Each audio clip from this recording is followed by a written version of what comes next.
So first, when we developed the shadow technique, I would like to walk you through the journey, no?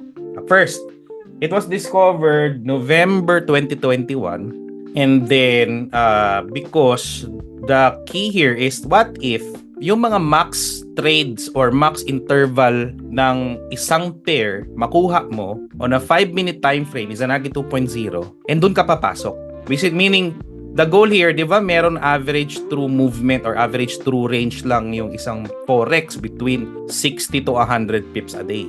And then it retraces. Especially when Izanagi trades and mean reverting pairs, nagre-retrace talaga lalo na after a trending London session or a New York session. So that's where the idea comes in. No one-way market. May mga retracement talaga. And I was really amazed when I started this strategy, halos nag times 5 in a matter of December 4 months. So 100% per month. Pero during this period, ang lalaki ng lot size ko dyan, no? Parang last ko dyan, 0.5, 0.05 yata kagad. May mga ganyan akong lot size. Sabi ko, kailangan to i-manage kasi masyadong malaki tong, pwede talaga siya masunog. So, okay, nag-pause ako for a month, ni-review, pinabacktest yung mga pairs. Inulit. So, what if i-adjust natin? I was still shocked because it actually had the same result. And from there on, pinitch ko na kagad. Okay, pinitch ko na si ito talaga pwede itong gawin. Nakuha natin yung historical backtesting, give me all the data.